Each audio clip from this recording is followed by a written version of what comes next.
Subhanahu wa Ta'ala yang sudah memberikan kesehatan kepada kita bersama sehingga kita kembali bisa berkumpul dan bersua dalam rangka melanjutkan kegiatan pertemuan bulanan kita yang rutin ya Bu ya, setiap bulannya, yaitu kegiatan P2K 2, pertemuan peningkatan kemampuan keluarga ya.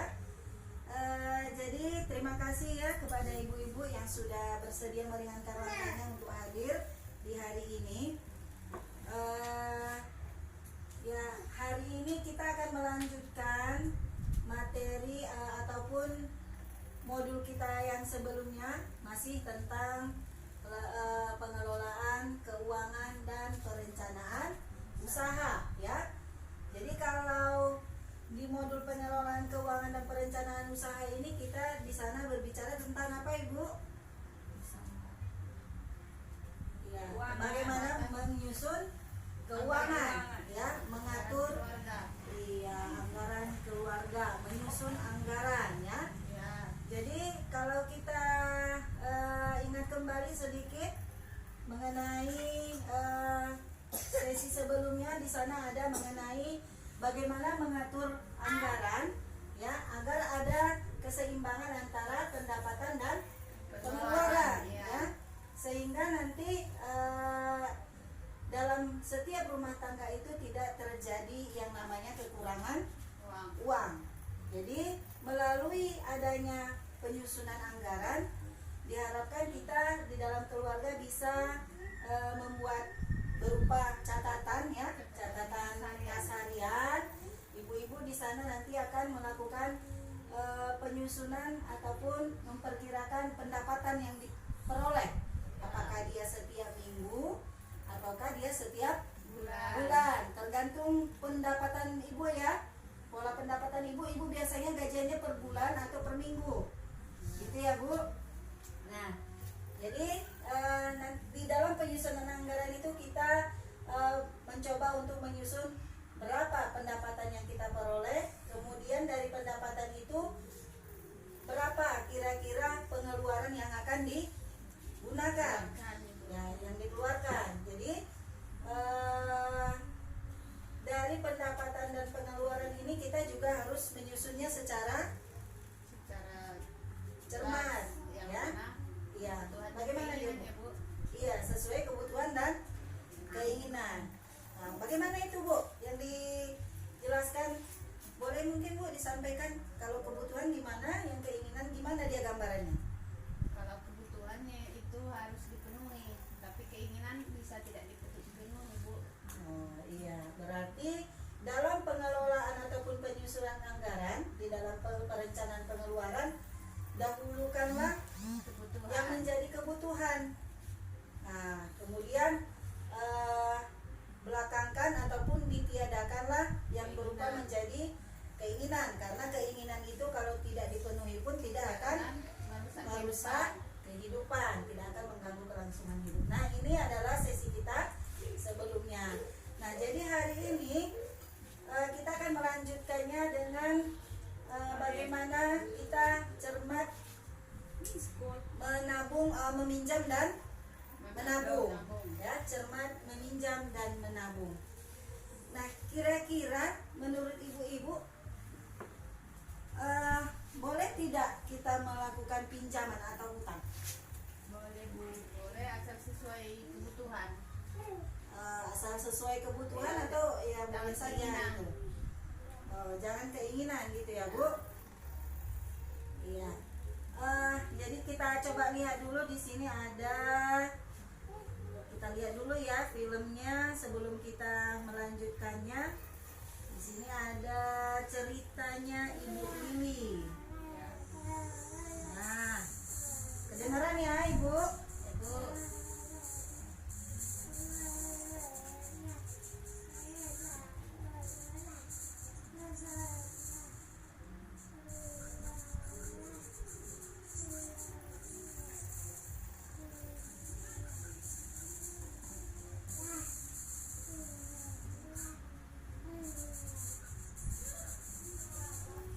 Ya, sudah Ibu? Ya Bu.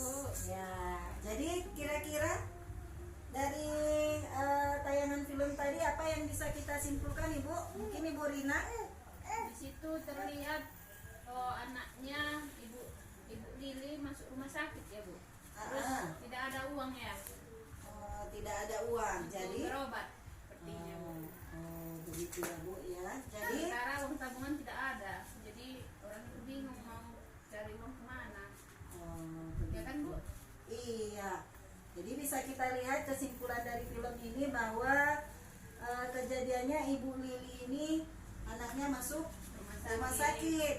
Jadi untuk tidak ada uang untuk membayar biaya rumah sakit ya. Jadi sehingga kemungkinannya adalah untuk meminjam uang. Nah jadi meminjam uang ini sering terjadi pada setiap rumah tangga ya. Jadi bahkan seringkali meminjam ini menjadi salah sasaran, menjadi sebuah masalah karena seringkali hutang itu menjadi terus menerus. Hutang yang ada malah bertambah karena hutang yang diambil digunakan untuk membayar hutang yang sudah ada sebelumnya. Nah, jadi untuk menghindari terjadinya masalah tersebut, maka kita harus cermat dalam meminjam. Ya. Jadi tadi kalau seperti yang kita sudah sampaikan di awal tadi, meminjam boleh, gitu ya Bu, tapi harus dilakukan dengan pikiran matang, secara cermat dan terencana ya Bu ya. Nah, harus dikelola dengan benar. Nah, jadi untuk mengelola ataupun sebelum melakukan pinjaman, maka ada beberapa hal yang harus kita jadikan sebagai pertimbangan. Ya, apa ini salah satunya Bu Aisyah? Sebelum meminjam apa yang harus kita lakukan agar kita tidak terjebak pada masalah yang akan semakin membesar nantinya? Kita meminjam uang untuk keperluan sendiri, bukan untuk berpoya-poya. Bukan untuk poya-poya ya Bu uang pinjamannya. Terus apalagi Bu Rina? Sebelum meminjam sebaiknya kita hanya untuk memenuhi kebutuhan, bukan keinginan atau untuk kegiatan produktif. Ya, Jika ada, gunakan tabungan atau aset terlebih dahulu. Sesuaikan jumlah pinjaman dengan kemampuan yang kita untuk membayarnya. Hitung berdasarkan jumlah pendapatan kita. Terus sesuaikan waktu pengembalian pinjaman dengan pola pendapatan kita atau tetap atau tidak, musiman atau tidak. Bandingkan tempat-tempat meminjam yang ada. Carilah tempat pinjam dengan total pengembalian yang paling murah. Kan Bu? Iya.